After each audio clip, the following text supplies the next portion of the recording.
तो hello guys, स्वागत है आप सभी का आपके अपने यूट्यूब चैनल रोज़गार विद अमित पर। उम्मीद करता हूँ आप सब अच्छे होंगे और अपनी तैयारी को बेहतरीन ढंग से पूरी कर रहे होंगे।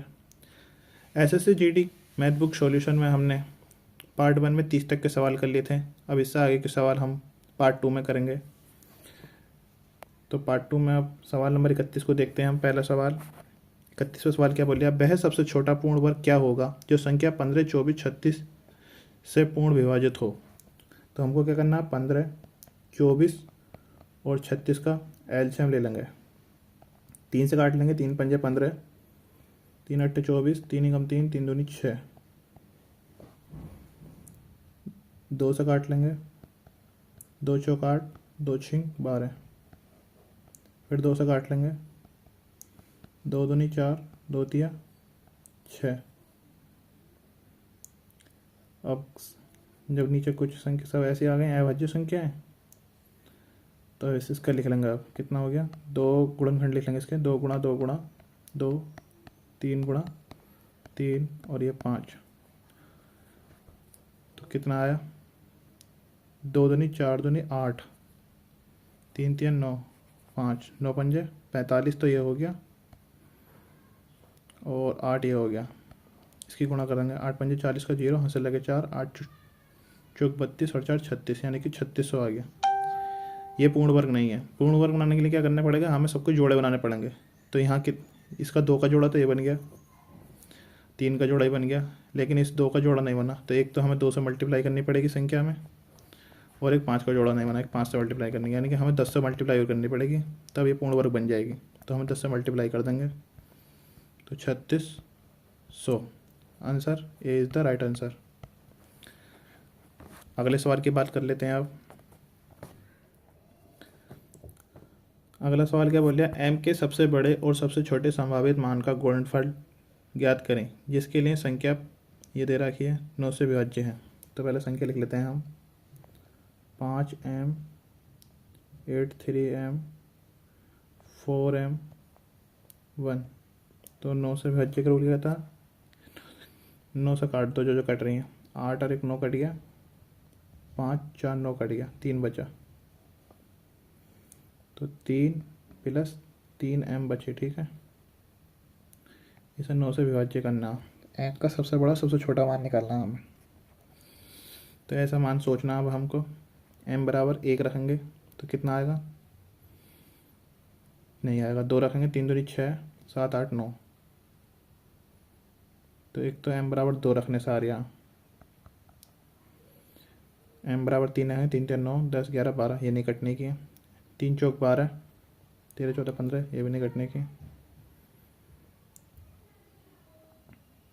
3 छंग 18, नहीं कटने की। 3 7 21, 21 3 24, नहीं कटने की। 3 अट्ठे 24, 24 और 3 27, एक एक कट जाएगी। तो m बराबर 2 और m बराबर 8, 2 मान निकल कर आया m के। ये मान रखने से 9 से कट जाएगी, ठीक है संख्या। तो ये m का मैक्सिमम मान हो गया और ये m का मिनिमम मान हो गया। तो वो क्या बोल रहा है, 9 से विभाज्य है छोटे संभावित मान का गुणनफल। तो इनका गुणनफल पूछ रहा, सबसे बड़े सबसे छोटे मान का गुणनफल। तो कितना हो गया, इनकी गुणा कर लेंगे तो 8 दूनी 16। तो यानी कि D is the right answer. अगले सवाल की बात कर लेते हैं अब। यदि संख्या इतने 6 से विभाज्य हो तो m के सभी मानों का योगफल ज्ञात करें। संख्या लिख लेंगे सबसे पहले हम, 8 7 m 6 2 0 3m। तो 6 के गुणनखंड कितने हो गए, 3 और 2। तो 2 के लिए लास्ट में क्या होनी चाहिए, एक सम संख्या होनी चाहिए। और m को पहले 3 से निकाल लेते हैं हम, 3 के काटते हैं जल्दी जल्दी। वही 3 से 3 खत्म, 3 दूनी 6 खत्म, 7 8 9, ये वाला 9 खत्म, 8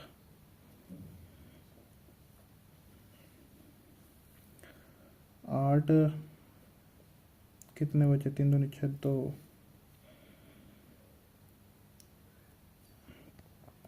8 2m बचा। और इसे 3 से काटना के लिए, तो m का मान ऐसी संख्या रखनी है, तो 0 तो रख नहीं सकते, 1 रखेंगे तब भी नहीं होगा क्योंकि हमें 3 से काटना है। 2 रखेंगे, 2 दूनी 4, 8 4 12, एक तो 2 हो गया m बराबर 2 रखेंगे क्योंकि फिर ये 3 से कट जाएगा, 2 से कट जाएगा, m बराबर 2, 3 रखेंगे, 8 3 दूनी 6,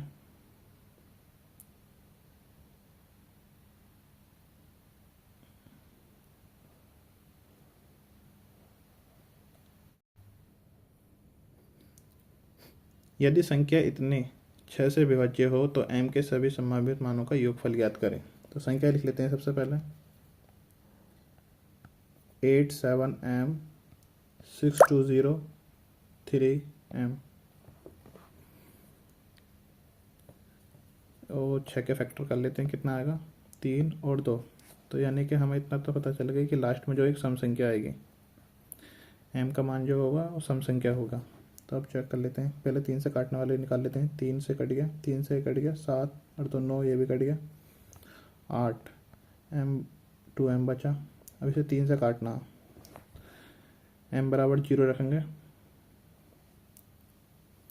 तो 8 बचेगा, तो यानी कि तो होने का नहीं, m बराबर 2 रखेंगे, 2 दूनी 4 8 12, यानी कि m बराबर एक तो 2 आ गया, m बराबर 4 रखेंगे, 4 दूनी 8 8 16, ये 3 से नहीं कटने का, m बराबर 6 दूनी 12 12 12 और 8 20, ये भी नहीं हटने का, m बराबर 8 रखेंगे, 8 दूनी 16 16 और 8 16 और 8 24, 16 8 24 हो गया ना। तो m बराबर 24 कट जाएगा 3 से, ठीक है। तो m बराबर एक तो 2 रहेंगे, एक 8 रहेंगे, तो यहाँ सभी संभावित मानों का योगफल, तो इनका योगफल पूछ रहा है, तो इनका योगफल कितना आ गया 10, दोनों को जोड़ देंगे,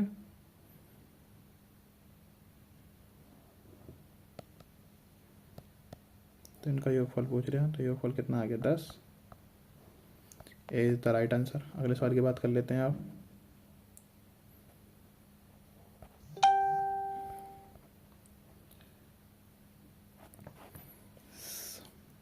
n बराबर इतना धनात्मक पूर्णांक जिसमें दहाई का और इकाई का अंक क्रम से a और b हैं, यदि n 5 8 9 से विभाज्य है तो 10a प्लस b का मान ज्ञात करें। तो ठीक है, सवाल करते हैं। सबसे पहले संख्या लिख लेंगे, n बराबर क्या दे रखा है 475a इंटू बी। ये संख्या क्या बोल रहा, ये बोल रहा है n जो है 5 8 और 9 से विभाज्य है। तो 5 से विभाज्य का रूल क्या बोलता है कि लास्ट में 0 होना चाहिए और 5 होना चाहिए, और 8 का रूल क्या बोलता है कि सम संख्या से कोई भी सम संख्या नहीं कट सकती, यानी कि 0 तो 5 तो होने का नहीं, कभी भी हमेशा 0 होगा। 9 का रूल क्या कहता है अंकों का योग कटना चाहिए, तो 5 4 9 7 आ गया। तो a का मान क्या रख सकते हैं हम, a का मान हम रख सकते हैं 2, तभी तो 9 से कटेगी। a बराबर हम 2 रख के देखेंगे। अब देखते हैं हम 8 का रूल चेक कर लेते हैं, 5 2 और 0, क्या ये 8 से कट रही है,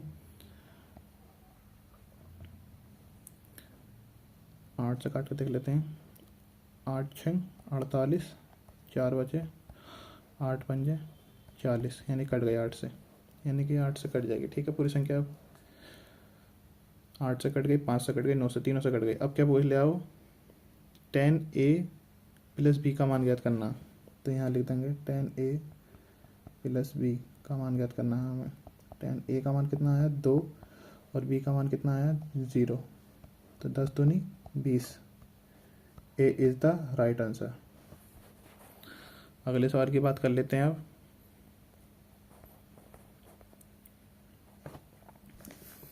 संख्या इतने, एक संख्या दे रखी है किससे विभाज्य है ये बोल लिया, तो इसके लिए हमें सीधे सीधे एक फॉर्मूला याद रखना, a का स्क्वायर माइनस बी का स्क्वायर बराबर होता है a प्लस बी और a माइनस बी, उसी के अनुसार चलना है हमें।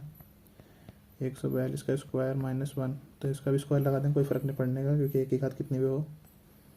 तो 142 प्लस 1 और 142 माइनस 1 143 मल्टीप्लाई 141। काट के देख लेंगे, 7 से काट के देखेंगे। 7 दूनी 14, नहीं कटने की 7 से। 9 से अंकों को कटें, 4 3 7 8, नहीं कटने की 9 से भी। 19 से, 19 के पहाड़े में कोई संख्या आती नहीं। 13 से, 13 कम 13, 13 कम 13, यानी कि 13 से कट गई ये वाली संख्या, तो ये इसका गुणनखंड हो गया। ठीक है, इससे विभाज्य है। तो D is the right answer, क्योंकि 13 से कट जाएगी ये वाली संख्या।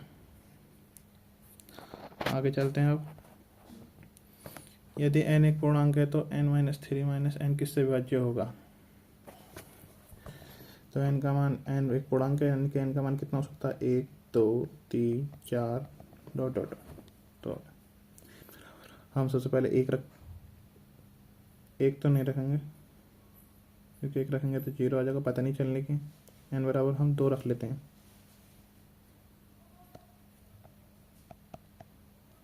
n बराबर 2 रखेंगे तो कितना आएगा? 8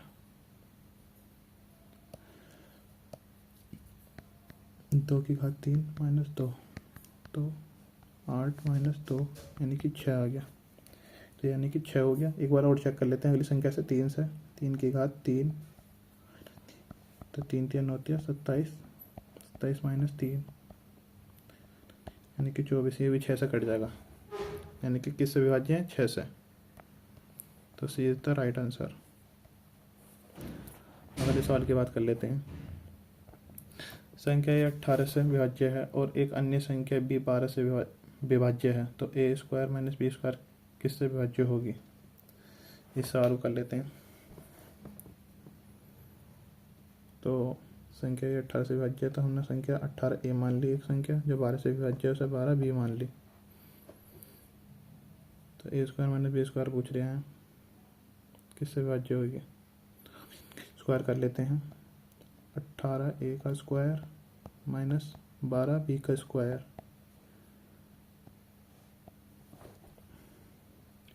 तो 18 ए प्लस 12 बी, वही वाले फॉर्मूले से, ए स्क्वायर माइनस बी स्क्वायर वाले फॉर्मूले से, और 18 ए माइनस के 12 बी। यहाँ से हम 6 कॉमन ले लेंगे, तो 6 तिया 18 ए, 6 दूनी 12 बी, और एक 6 यहाँ से कॉमन ले लेंगे। 6 तिया 18 ए माइनस के 6 दूनी 12 बी, तो 6 छंग 36, 3 ए 2 बी और 3 ए माइनस के 2 बी। तो क्या आ गया? हमारी संख्या 36 आ गई। ये ऑप्शन 36 है। तो 36 से क्या हो जाएगी? विभाज्य हो जाएगी।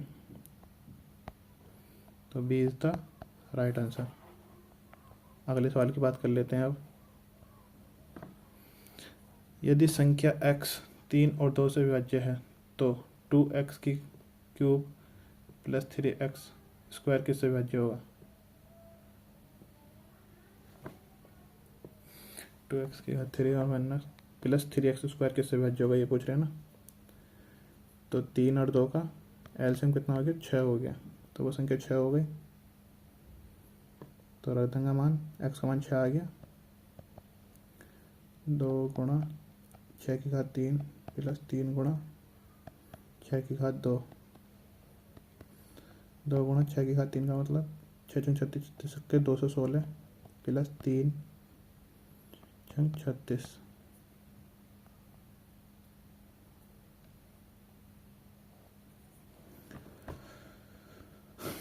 16 दूनी 32, 432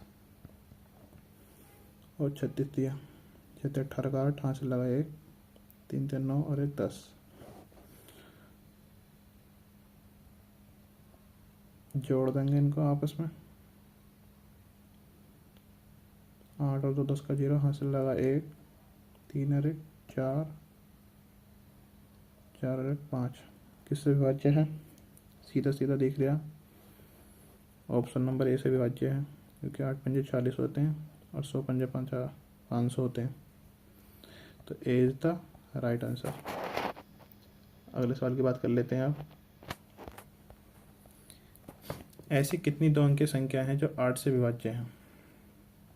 तो इसके लिए 2 अंकीय संख्या, सबसे पहली 2 अंकीय संख्या कौन सी होती है? 8 एकम 8, ये तो 1 अंकी है, तो 8 दूनी 16, 8 ते 24, 8 चौक 32, dot dot dot dot dot, फिर लास्ट में आते हैं 8 ढाई 80, 8 आएगी 11 बार, और 96 12 बार, तो 96 लिख देंगे। लास्ट संख्या ये होगी 96। इस सब पर जो जाएंगे तो 3 अंक के हो जाएंगे। तो ये 8 की पूछ रहे हैं। तो पहली संख्या, इसका फॉर्मूला, पहली संख्या प्रथम पद ए है, और इनका अंतर जो है वो 8 है। सार्वंतर जैसे बोलते हैं टी, सार्वंतर कितना है इनका? 8 है। तो हमें पता है टी एन बराबर क्या होता है? A plus N minus 1 into D. एनवा पद निकालने का फॉर्मूला यही तो है। तो एनवा पद तो हमें पता है कितना है? 96, और प्रथम पद 16 प्लस एन माइनस 1, हमें पता नहीं है इनका मान कितना है। पदों की संख्या तो निकालनी है हमें, टी का मान पता है हमें 8, तो 16, 96 से 16 के कितने बचे? 80, एन माइनस 1 इंटू 8, 8 से काटेंगे इसे कितने बार कट के? 10 बार, तो एन माइनस 1, तो एन बराबर कितना आ गया? इधर जाकर जुड़ जाएगा 11। तो कितने पदों की संख्या कितनी आ गई? 11। सी इज़ द राइट आंसर। इसको सीधा सीधा भी निकाल सकते हैं। 8 का पहाड़े में से बस पहले 1 घटा देंगे और बाकी 2 जोड़ लेंगे, जब क्योंकि 8 ढाई 80 होते हैं, तो 80 में से 1 गए तो 9 बचे, और 2 ऊपर की ओर जोड़ देंगे, तो 9 और 2 कितनी हो गई? 11। दिमाग से हल कर सकते हैं, लेकिन कोई बड़ी संख्या आएगी तब उसके लिए फॉर्मूला काम करता रहता है। आगे चलते हैं अब। सवाल नंबर 40। वह न्यूनतम मान क्या है जिसे यदि 140 में जोड़ा जाए तो यह 5 और 6 दोनों से पूर्णतः विभाज्य होगा?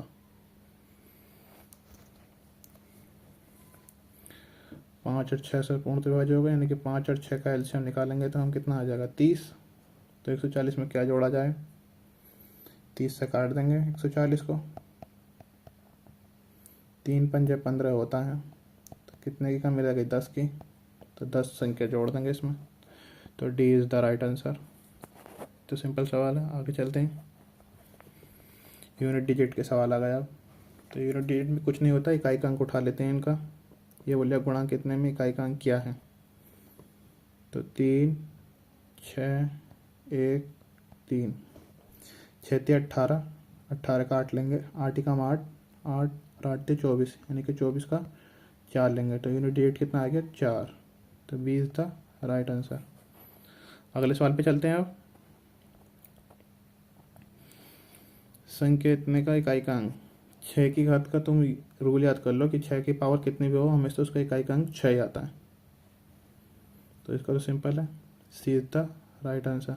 6 की पावर कितनी भी हो हमेशा इकाई का अंक 6 आता है। लिख दो यहाँ 6 का मतलब 6 का इकाई अंक हमेशा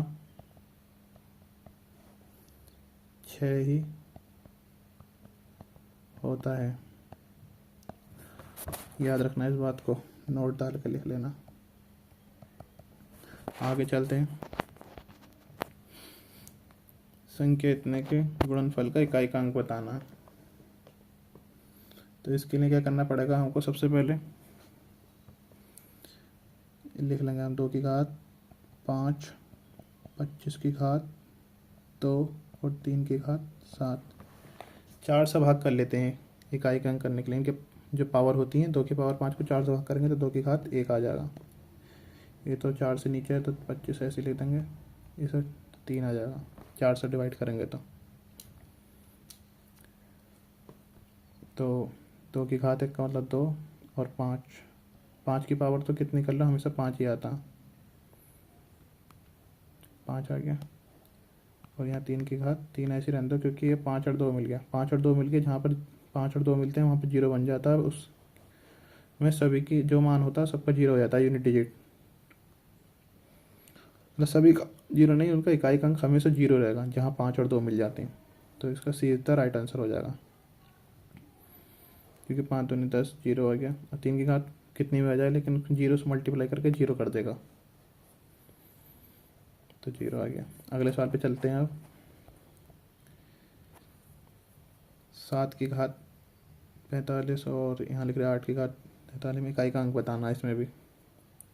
तो 4 से काटेंगे तो 7 की घात कितनी आ गई 1, और यूनिट डिजिट उठाना, और 8 की घात कितनी हो गई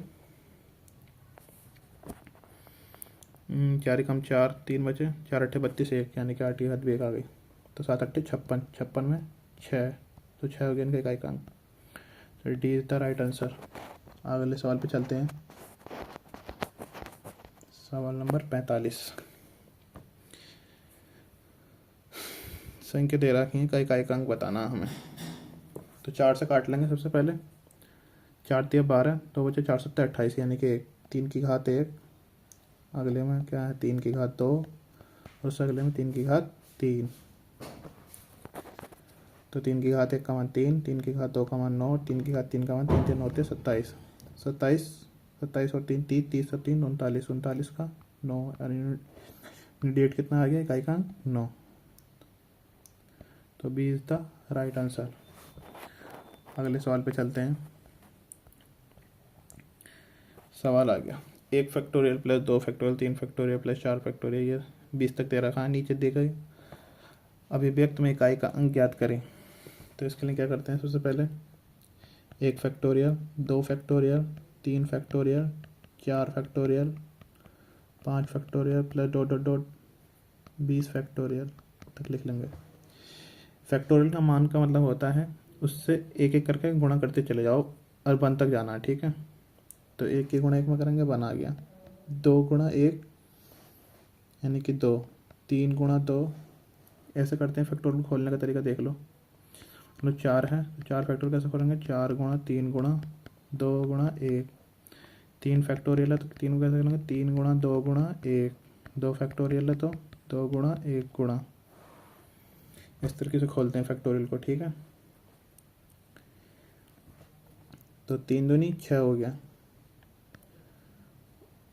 4 दिया 12, दूनी 24, और सब 5 करेंगे जो 24 पंजे 120 हो गया। तो इससे आगे जितनी संख्या होंगी उसमें यूनिट डिजिट क्या आएगा, आखिरी अंक जो आएगा 0 0 आएगा, क्योंकि एक 0 आ गया ना। अब इस 0 की जितने से मल्टीप्लाई करेंगे आखिरी की संख्या 0 आनी है।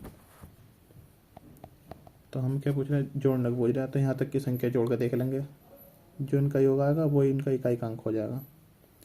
6 4 10, 3 6 4 10 और 2 1 3 यानी कि 13। तो इनका इकाई का अंक कितना हो गया 3। तो सी इज़ द राइट आंसर। आगे चलते हैं। अब ये संख्या दे रखी है हमें,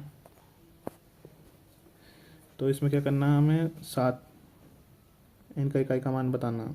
तो वही 7 की घात 36 कट गया, क्योंकि 4 अट्ठे 4 अट्ठे 4 9 36, तो 2 बचे, और 4 से काटेंगे तो 4 की घात 4 ही आ जाएगी पूरी। सॉरी एक चीज़ और याद रखना, 4 की घात 20 है। तो 4 की घात का रूल तुम्हें पता होगी, 4 की घात अगर सम है और विषम है, जब 4 की घात सम होती है तो 6 आता है इकाई का अंक, और विषम होती है तो इकाई का अंक आता है 4। तो सम घात है तो इकाई का अंक तो सीधा हम लिख देंगे 4 का, इकाई का अंक कितना आ गया 6, और 7 7 49 इसका निकाल लेंगे हम, इकाई का अंक 9 आ गया। 9 और 6 जोड़ेंगे तो 15, 15 इकाई का अंक 5। तो B is the right answer. अगले सवाल पे चलते हैं आप।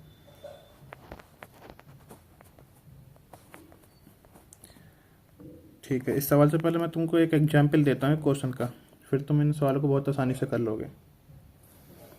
मान लो एक संख्या है, एग्जाम्पल ले लिया मैंने, 108 संख्या है। तो इसको तुम इसके जो तुमसे गुणनखंड पूछ सकता है, कुल गुणनखंड कितने होंगे, या फिर पूछ सकता है कुल सम गुणनखंड कितने होंगे, कुल विषम गुणनखंड कितने होंगे, या कुल गुणनखंडों का योग कितना होगा, कुल सम गुणनखंडों का योग कितना होगा, कुल विषम गुणनखंडों का योग कितना होगा। तो इसको करने के लिए सबसे पहले अपना तरीका बताता हूँ कैसे करते हैं इस सवाल को। सबसे पहले इसके गुणनखंड निकाल लेंगे। फिर 2 पंजे 10, 2 चौक 8, 2 दूनी 4, 2 सत्ते 14, 3 नाम 27 और 3 तिया 9, 3 एकम 3। ये गुणनखंड कितने आए, 2 की घात 2 मल्टीप्लाई बाई 3 की घात 2। ठीक है, इसके गुणनखंड आ गया 3 की घात 3, सॉरी 3 है ना, 3 की घात 3। तो अब इसका क्या क्या पूछ सकता है तुमसे, देखो कुल गुणनखंड पूछता है तो कैसे करेंगे।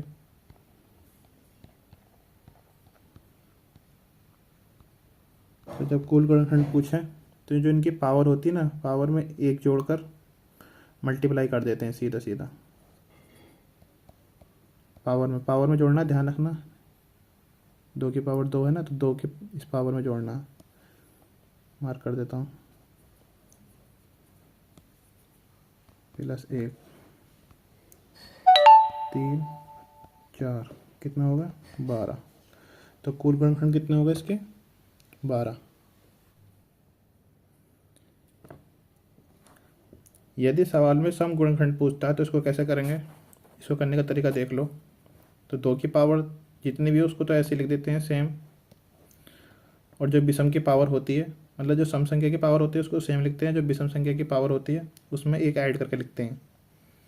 तो मल्टीप्लाई 3 + 1, तो 2 3 + 1 कितना हो गया 4, यानी कि 8। तो ये होगा इसके कुल सम गुणनखंड। अब बात कर लेते हैं कुल विषम गुणनखंड। तो इसको निकालने का तरीका एक तो सीधा सीधा कि टोटल में से सम वाले घटा देंगे तो विषम वाले बचेंगे। तो 12 में 4 गया और 12 में से 8 गए, 4 बचे। दूसरा तरीका यह है कि जो विषम वाली पावर है उसको लिखेंगे केवल, विषम की पावर 3, 3 में +1 करके लिखेंगे। तो 3 + 1 कितने हो गए 4। सम वाली लेते नहीं है, विषम वाली में जो सम वाली पावर नहीं लेते हैं। तो 4 हो गए इसके कुल गुणनखंड। आगे चलते हैं, आगे क्या पूछ सकता है तुमसे, आगे बताता हूँ मैं तुमको क्या पूछेगा।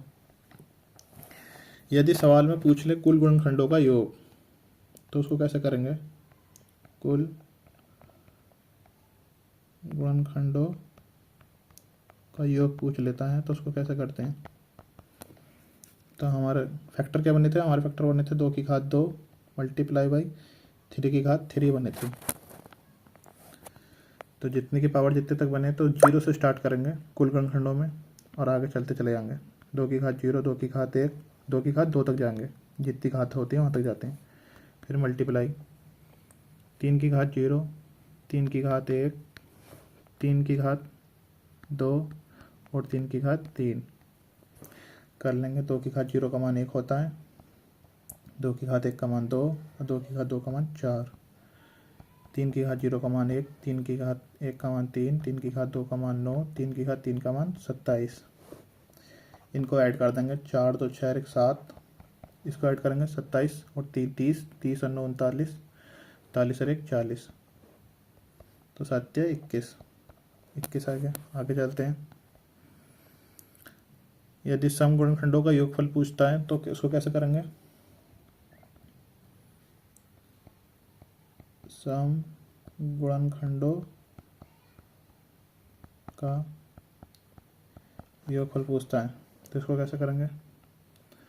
तो इसमें 2 की घात बस 0 नहीं लिखते हैं, बाकी सब ऐसे लिखते हैं। 2 की घात 1 से स्टार्ट करते हैं, 2 की घात 1, 2 की घात 2, सम वाले में 0 नहीं लिखते हैं। फिर मल्टीप्लाई लगाएंगे, फिर ऐसे लिखेंगे 3 की घात 0, 3 की घात 1, 3 की घात 2 और 3 की घात 3।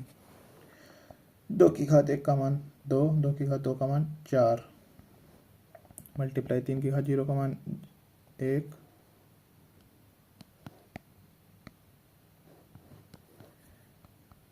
एक सेकेंड, 3 की घात 0 का मान 1 हो गया, 3 की घात 1 का मान 3 और 3 की घात 2 का मान 9, 3 की घात 3 का मान 27। तो 4 और 2 6 हो गए और इसको जोड़ेंगे तो 40 हो जाएगा। 6 चौक 24। सॉरी, हाँ हमने 7 से 21 कर दिया गलती से, 7 चौक 28 होंगे यहाँ ऊपर।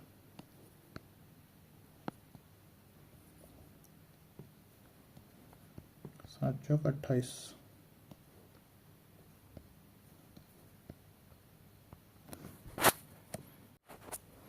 यहाँ लिख देता हूँ